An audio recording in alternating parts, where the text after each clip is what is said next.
Olá, eu sou o professor Newton, estarei aqui com vocês falando um pouco sobre as inovações tecnológicas do ponto de vista da internet das coisas, termo cunhado no mundo já há algum tempo e que tanto alavanca uma série de áreas. Eu coloquei aqui até para estimular a indústria 4.0, muito motivada e muito acelerada pelas questões da internet e das coisas como veremos.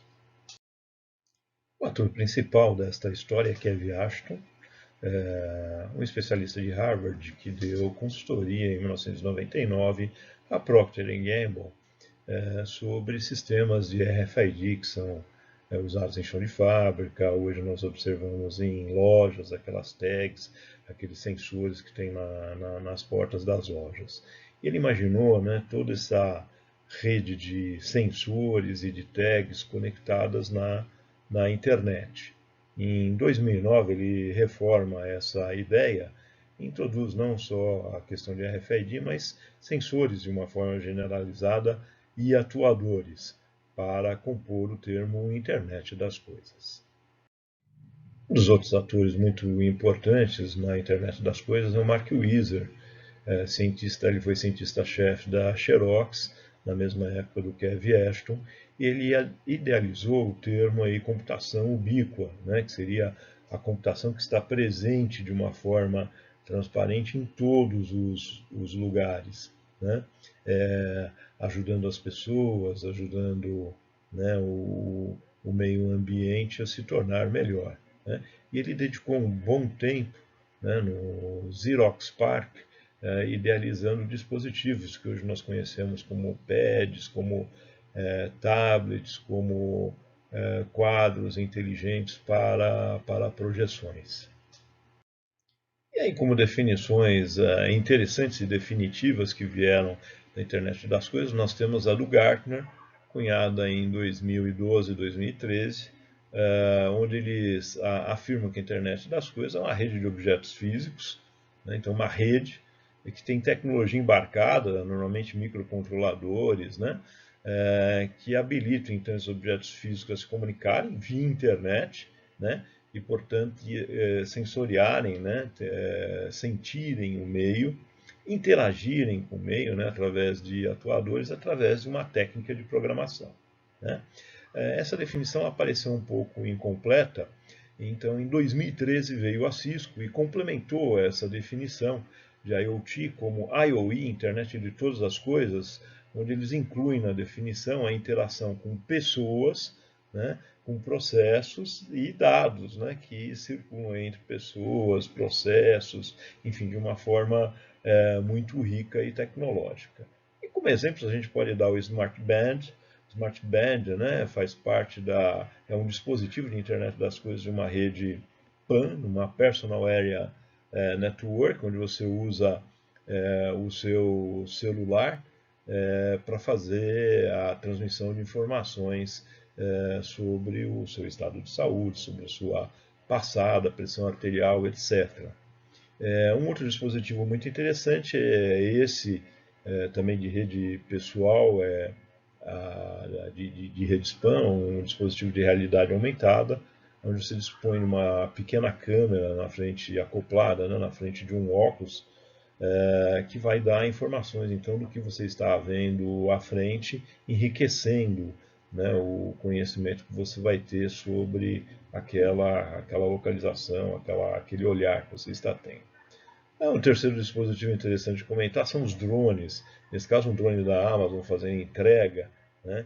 Então, ele sendo programado à distância por uma rádio base através aí da internet com o seu caminho logístico.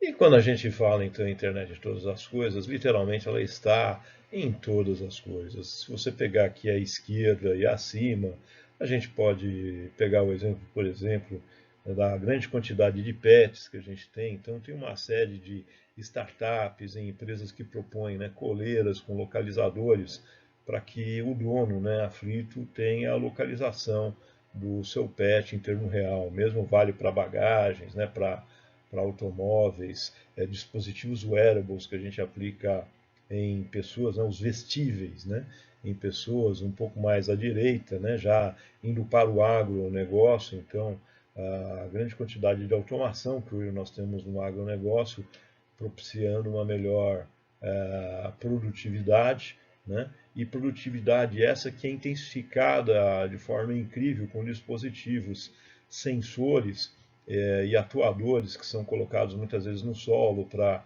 medir temperatura, umidade, né? Como é que está a condição da plantação. Isso aumenta sensivelmente a produção por hectare, né? Um pouco mais à direita a gente tem a questão dos edifícios inteligentes, né? Então hoje você pode usar uma tag de RFID, né, na entrada de um hall de elevadores e otimizar, né, o hall, o elevador que estiver mais próximo vai chegar no hall e vai te levar então para o andar desejado baseado na sua tag, no seu crachá, né? Isso economiza energia, né? A gente otimiza energia.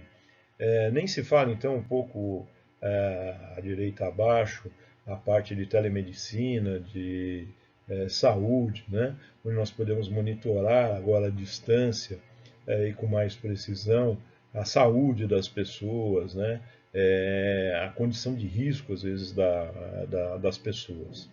Isso se aplica, obviamente, às cidades, né? Não só à agricultura, mas às cidades, aqui abaixo, que a gente chama de smart homes e smart cities, né?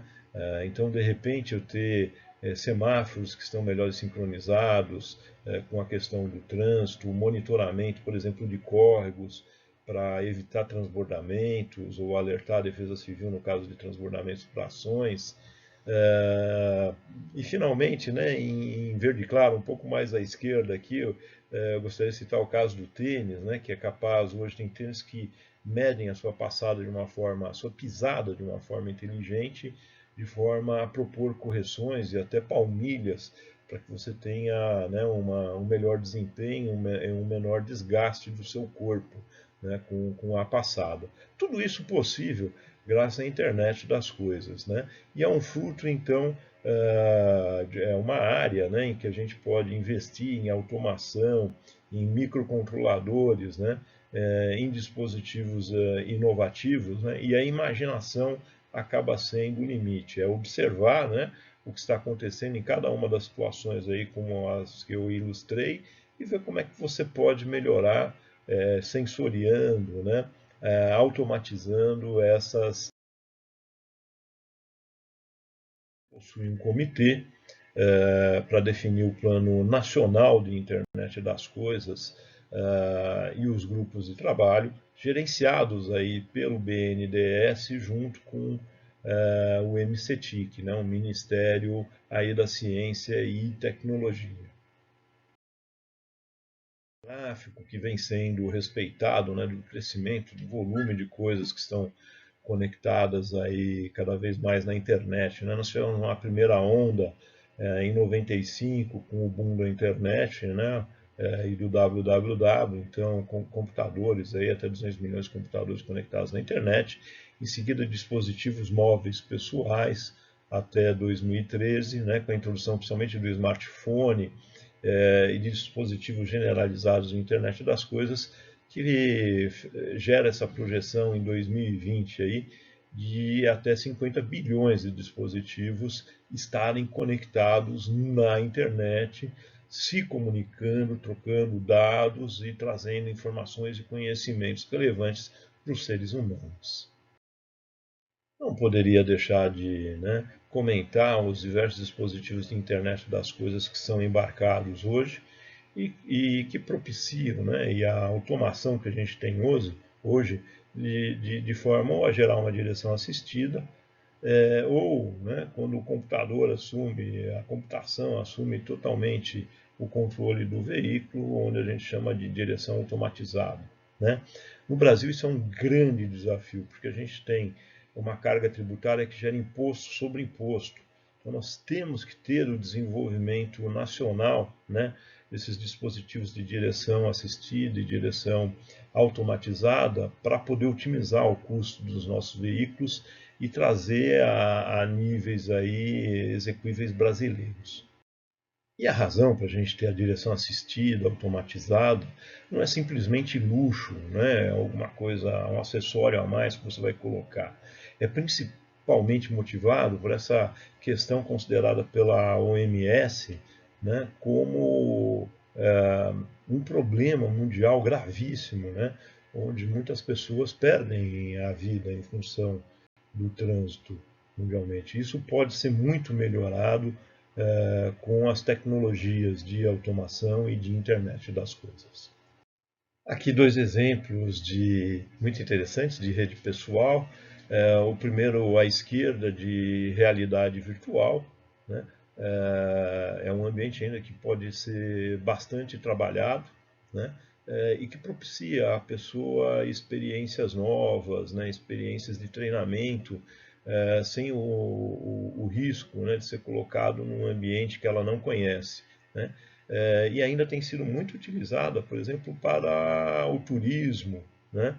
Onde você pode fazer visitas virtuais antes de comprar o seu pacote turístico, ou ainda na área de educação, onde você pode fazer visitas a um museu, entender um pouco mais de ciência, de tecnologia, sem a necessidade de se deslocar, de ir a um local presencialmente, né?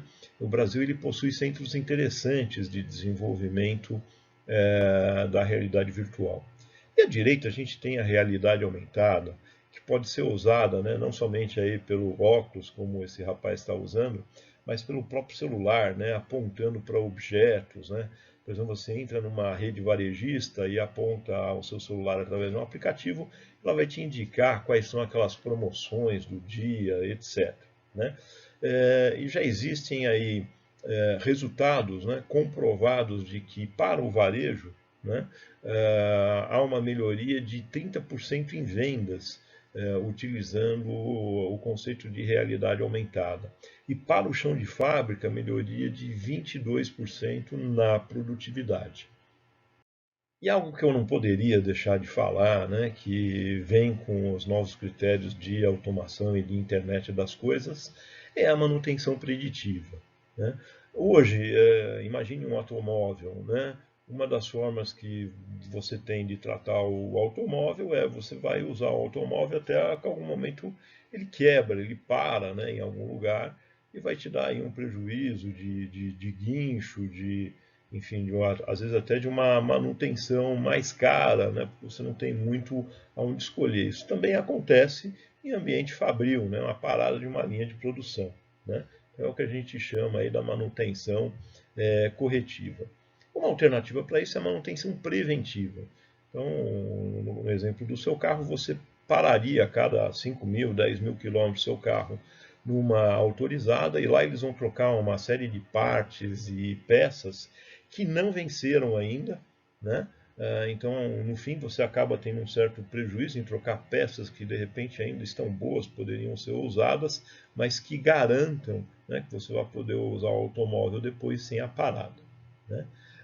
E o conceito da manutenção preditiva é exatamente instalando, né, dispositivos de internet das coisas que vão sensoriar, né, o estado das partes principais de um sistema, imagine um automóvel, e te alertar, né, com uma certa antecedência quando você tem que parar porque aquele dispositivo já não está funcionando tão bem, né? Então isso você otimiza ao máximo a vida útil dos componentes, né? E eu coloquei aqui uma figura nesse slide que é usado pela ThyssenKrupp Elevadores, né? Agora com um serviço na Europa, onde eles instalam dispositivos de internet das coisas dentro do elevador. O elevador, né, anuncia para a ThyssenKrupp que ele está com algum tipo de problema. A ThyssenKrupp ela aciona a sua rede de logística para deixar as peças o mais próximo possível daquele elevador, daquele local que está sendo usado o elevador.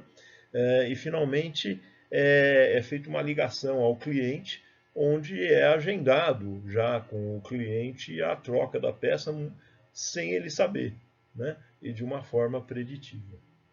E aqui, para finalizar essa breve exposição, né, e até de uma forma provocativa, a gente tem aquela máxima na TV que diz que agro é pop, agro é tech, agro é tudo. Mas agro, antes de mais nada, hoje depende de tecnologia, agro é tech, né? Você precisa de automação no campo para melhorar a produtividade, né? E você precisa de dispositivos de internet das coisas interagindo com esse ambiente de automação para monitorar melhor, por exemplo, as plantações, né? E garantir que realmente você esteja tomando as atitudes corretas no campo no momento certo. E para essa área nós precisamos de muitos profissionais, né? É uma área que a automatização é cada vez maior, né? E a gente precisa de é uma área de nicho de profissionais, né? Principalmente da área de engenharia e tecnologia, que vão trabalhar com esse assunto de automação e IoT e interagindo, né? Com o pessoal do agronegócio. Muito obrigado.